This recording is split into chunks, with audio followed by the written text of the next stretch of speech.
Hey guys, welcome to my channel, or welcome back to my channel if you're my boyfriend or my sister. My name is Carla. I'm a 22-year-old who lives right outside of New York City, specifically in Jersey City, and today I'm making a video about just that. I know a lot of people are moving out of New York City because I know it's super unaffordable, and with coronavirus, people are kind of, taking a look at their pockets and seeing if it's really a good decision to live there. So I thought it'd be a good time to make a video about why I chose to live in Jersey City and what I've thought about it over the last year and a half. I think I've lived here a little under a year and a half at this point. So a little background on me. As I said before, I'm 22 years old. I graduated from college last year and I moved down to Jersey City from Boston with my boyfriend.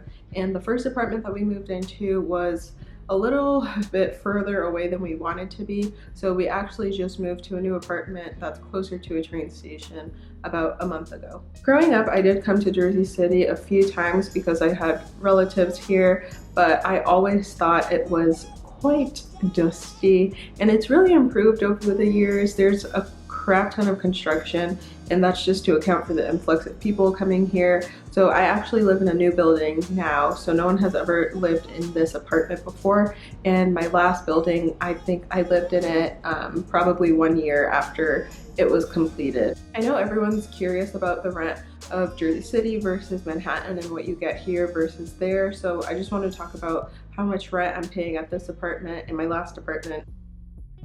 So the last apartment that I lived in, I moved in July of 2019, and that was around $2,055 including parking.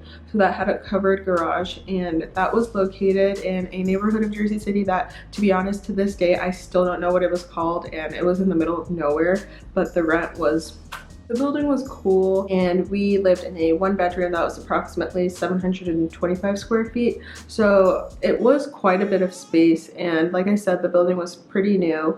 It was just located in the middle of nowhere. If it was located in a better place, we probably would have stayed there for another year, but we decided to move because the location was so terrible. I didn't talk about it before, but my boyfriend and I both were commuting to Midtown Manhattan because that's where our jobs were. Now I'm in a remote position, so I don't commute anymore, but my boyfriend is back to commuting to the city. In this apartment, we do pay about $400 to $500 more than our last apartment, and that's purely because of the location. And I know usually I hate being a sucker for that, but in Jersey City, it really does matter if you're commuting. Also, this apartment, I would say, is significantly nicer than our last apartment. They were both new buildings, but this one's a corner unit and it has floor-to-ceiling windows on that side of the camera and over here. So it gets much more light than our last building, and that really does help me being here remote, working all day with no interaction with people. I'll insert a little clip of my apartment just so you can see sort of what I'm getting for the price and what you would be getting in New York City for around $2,500.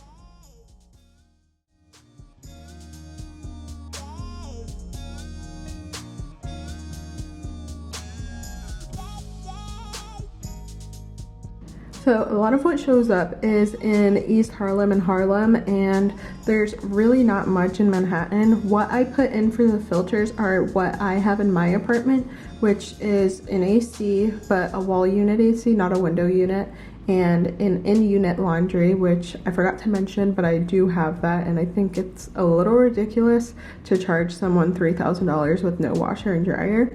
And I also have a gym. I did want to put in the 24-hour doorman that I have as well and the rooftop, but I figured almost nothing would show up. So a lot of what shows up is in Long Island City, which if you don't mind being a little further out, I would recommend as well. I would recommend living in Brooklyn if you're looking for something a little lower price, but make sure you look into the neighborhoods. Personally, I'm not too familiar with Brooklyn, so I probably would not be qualified to make any recommendations about neighborhoods there, but there are quite a few apartments there. They do tend to be a bit smaller. Because I work from home, I do need a bit more space than what I would be getting in these apartments. I am more geared towards a luxury building just because, as I mentioned before, I really hate cockroaches. And I do not want to see a single one, and I feel like the only way you can do that is in a luxury building. Also, another thing that I find a lot of younger people don't consider are taxes. And living in New Jersey, you do pay less taxes than you would living in New York City. I'm not exactly sure of the percentage, but it might be around 3% of a tax that you get taxed just for living in New York City, and then you get taxed on top of that for living in New York State. In New Jersey, you just get taxed for living in New Jersey. I was a little bit confused living in New Jersey and working in New York and seeing how the taxes would work, but my job sorted it all out, and I only get taxed for working in New York, so I get taxed a New York rate and not a New York City tax. And then when I file my taxes, I get a credit for my New York taxes that I paid towards my New Jersey taxes. And usually I don't end up owing any money. If you're getting double taxed, you should probably discuss that with your HR department or tax department, whatever you have at your job, but you should not be getting double taxed.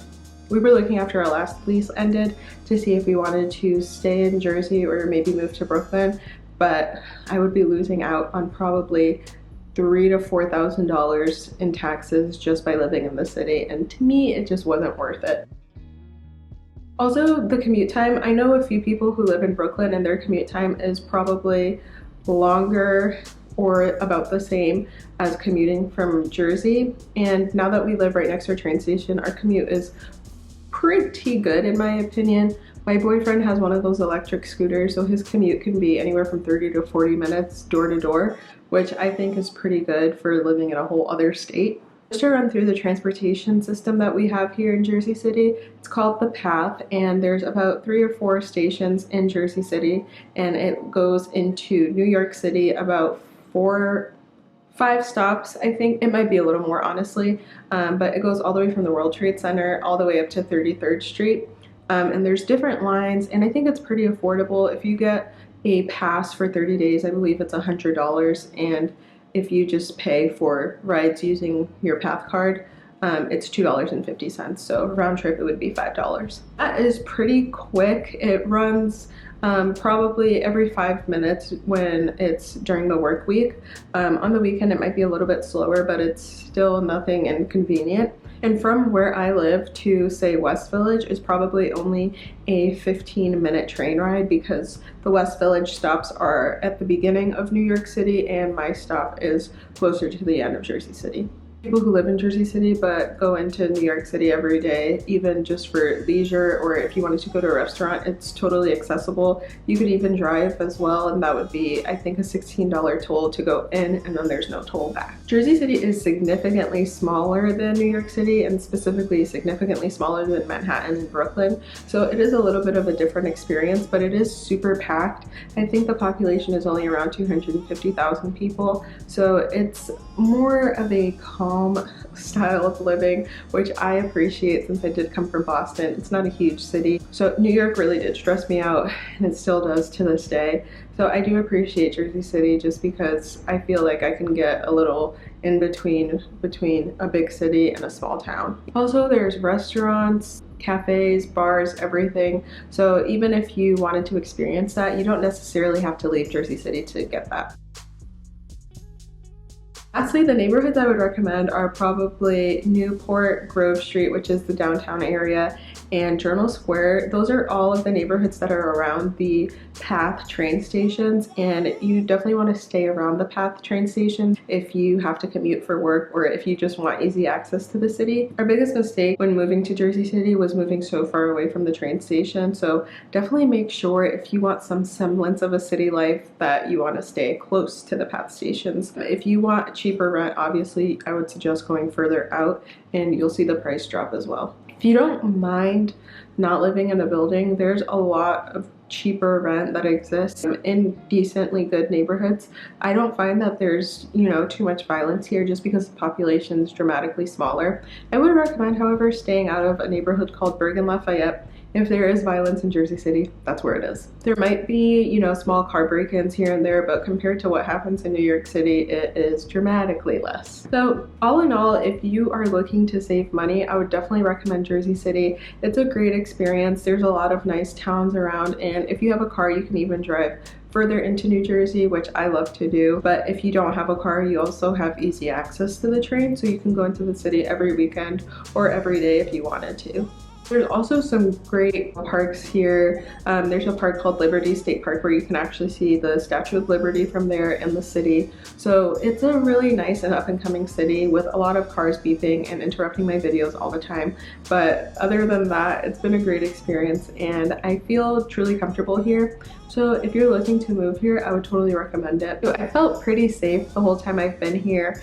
It does help to have a car, but if you don't, that's totally fine. I also forgot to mention, if you live in a building that does not have parking, you can get a parking permit to park on the street for $15 a year. So that's what I'm doing at this building, and parking isn't terrible to find in my neighborhood, which is a little bit packed. So if you live in a lesser packed neighborhood, you shouldn't have a problem finding parking.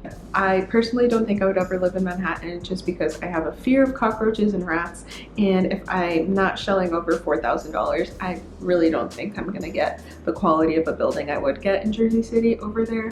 But to each their own, honestly. Thanks so much for watching this video. I will be back with more videos. I've gotten a new camera. As you can tell, this is better quality than my iPhone. So I'll definitely be here uploading at least once a week, and I'll see you in my next video. Bye.